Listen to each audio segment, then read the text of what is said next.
इस वीडियो में हम लोग बात करेंगे Indian railway finance corporation limited के टारगेट के ऊपर। क्या हो सकता है टारगेट? क्योंकि एक इम्पॉर्टेंट चीज़ है जो कि समझना ज़रूरी है। अगर आप देखोगे ना आईआरएफसी को, तो आईआरएफसी का शेयर बहुत समय से क्या कर रहा है? कंसोलिडेट कर रहा है, एक रेंज के अंदर कंसोलिडेट कर रहा है। अब रेंज भी मैं आपको दिखाता हूँ कौन सी रेंज है। तो अगर आप देखोगे 6 महीने के अंदर, 6 महीने के अंदर आपको एक रेंज यहाँ पर देखने को मिल रही है, जिसका यहाँ पर अगर आप हाई देखोगे, ये रहा आपका हाई 129 का, और इसका लो है 121, कभी 118। तो आप कह सकते हो कि 129 रुपये का हाई है और 118 रुपये का लो है। इसी रेंज के बीच में ये शेयर आपको काम करता हुआ देखने को मिल रहा है। रजिस्टेंस सपोर्ट इसी रेंज के बीच में काम कर रहा है, और अभी तो बिल्कुल यहाँ पर सेंटर में है। तो जब तक यहाँ पर एक ब्रेकआउट नहीं आता, कुछ कह नहीं सकते। लेकिन सबसे इंपॉर्टेंट चीज़ क्या है कि आईआरएफसी का बिजनेस कैसे चल रहा है। अगर आप रिटर्न देखोगे, रिटर्न नहीं दिया है, शॉर्ट टर्म में रिटर्न आपको इसने बना के नहीं दिया है, जो कि एक फैक्ट है और मानना पड़ेगा।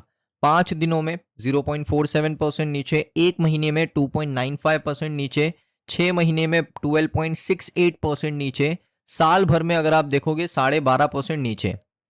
यानी यहाँ पर ये तो बहुत ही खराब रिटर्न है, नेगेटिव रिटर्न है। इससे अच्छा अगर हम हमारा पैसा कोई इंडेक्स फंड में डाल देते, कोई म्यूचुअल फंड में डाल देते, तो वहां पर हमें 12% का एनुअल रिटर्न बड़े आसानी से मिल जाता।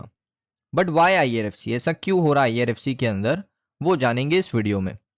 देखिए इंपॉर्टेंट चीज़ है, सबसे पहले आपको समझना पड़ेगा कि सिर्फ आईआरएफसी ही नेगेटिव परफॉर्म कर रहा है या सभी शेयर कर रहे हैं। चलिए एग्जांपल के लिए आरवीएनएल को भी ले लेते हैं।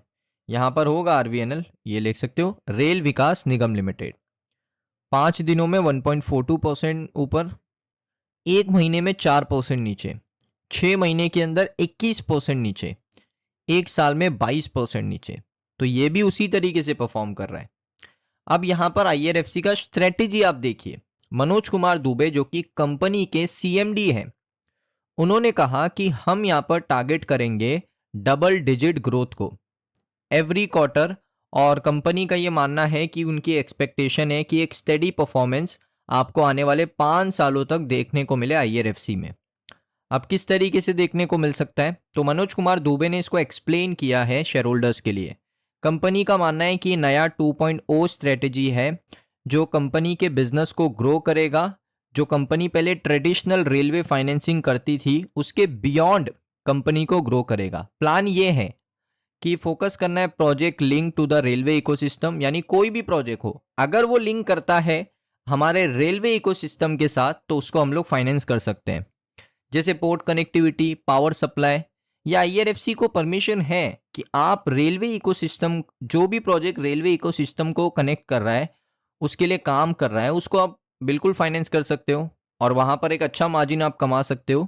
तो आईआरएफसी यहाँ पर क्या ट्राई कर रहा है कि रेलवे इकोसिस्टम के जो भी प्रोजेक्ट्स हैं जो लिंक करते हैं अपने आप को रेलवे इकोसिस्टम के साथ, जैसे पोर्ट कनेक्टिविटी, पावर सप्लाई, तो आईआरएफसी अपने पोर्टफोलियो को, जो अपना पैसा है, उसको डाइवर्सिफाई करेगा।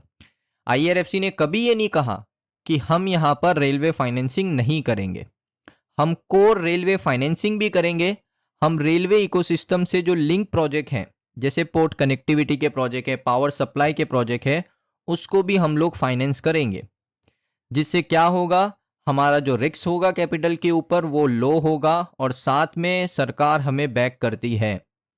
ये स्ट्रेटेजी के अंदर सरकार ने दोस्तों और आईआरएफसी ने सैंक्शन किया है लगभग 45,000 करोड़, वो भी पहले हाफ 2025-26 यानी फाइनेंशियल ईयर 26 के अंदर।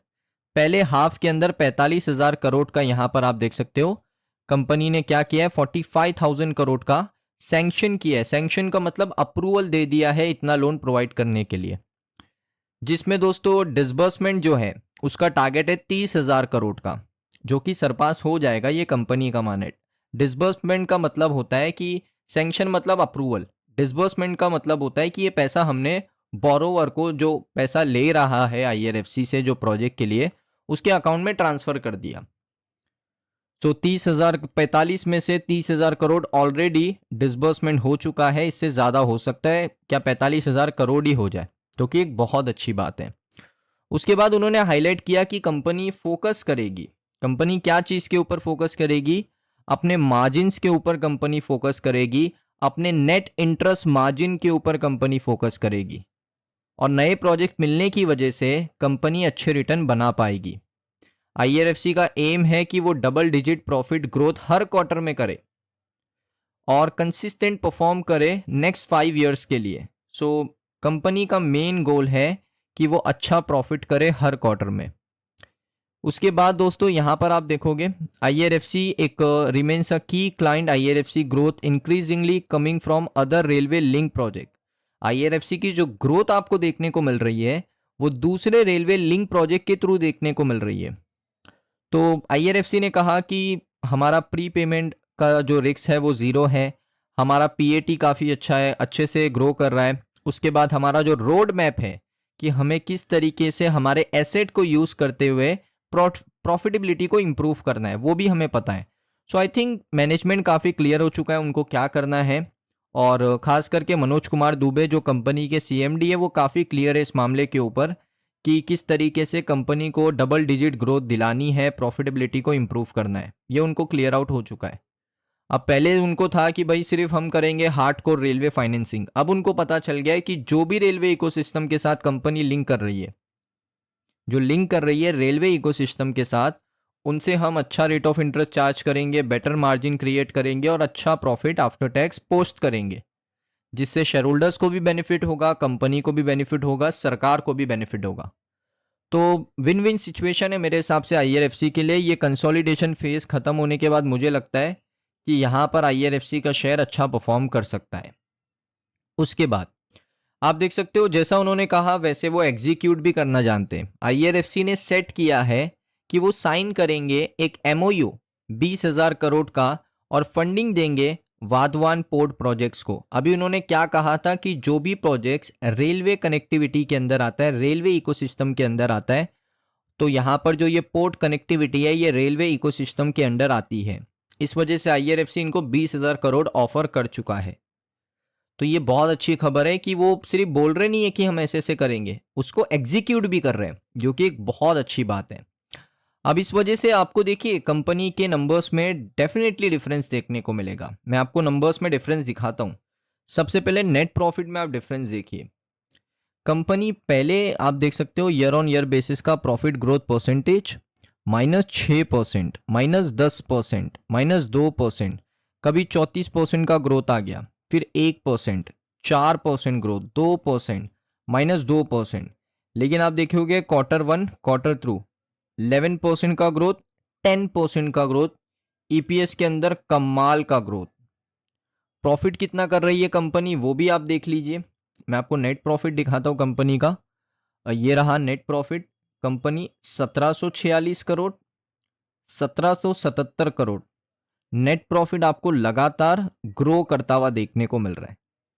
तो ये दोस्तों रीज़न है कि कंपनी पीछे काम कर रही है, इस वजह से ये जो नेट प्रॉफिट है ये आपको ग्रो करता हुआ देखने को मिल रहा है। अभी तो इसमें डबल डिजिट की ग्रोथ आना बाकी है, वो आएगी तो दोस्तों आप सब शॉक हो जाओगे। तो अभी सिर्फ पेशेंस रखना है, क्योंकि देखिए स्टॉक मार्केट हमेशा पेशेंस के साथ काम करता है। पेशेंस जो रखता है वही मार्केट उसको पैसा देता है। Patience is equal to reward, ये मार्केट का दोस्तों एक स्लोगन है, एक मार्केट का रूल है। जो पेशेंस रखेगा मार्केट उसको रिवॉर्ड करेगा, क्योंकि क्वालिटी होनी चाहिए पीछे, कुछ फंडामेंटल होने चाहिए, कुछ क्वालिटी होनी चाहिए, कुछ नंबर्स होने चाहिए, तभी वो रिवॉर्ड करता है। ऐसा नहीं कि आपने कोई पेनी स्टॉक ले लिया, पीछे फंडामेंटल नहीं, फाइनेंशियल नहीं, कंपनी लॉस में है, वो ऊपर नहीं जाएगा। वो बस पंप एंड डंप होता है वो पेनी स्टॉक्स में ज़्यादातर। मैं हर पेनी स्टॉक्स की बात नहीं कर रहा हूँ, ज़्यादातर 90% पेनी स्टॉक्स में पंप एंड डंप होता है। तो इसीलिए क्वालिटी होना चाहिए पीछे, फंडामेंटल, फाइनेंशियल, बैलेंस शीट अच्छा होना चाहिए, शेयर होल्डिंग अच्छा होना चाहिए, तो डेफिनेटली कंपनी विल इम्प्रूव। सो दोस्तों इस वीडियो को यहीं पर वाइंड अप करता हूं। अगर आपको ये वीडियो अच्छा लगा वीडियो को लाइक करें, चैनल पे अगर आप पहली बार आए हो सब्सक्राइब कर लो। मिलता हूं नेक्स्ट वीडियो के अंदर।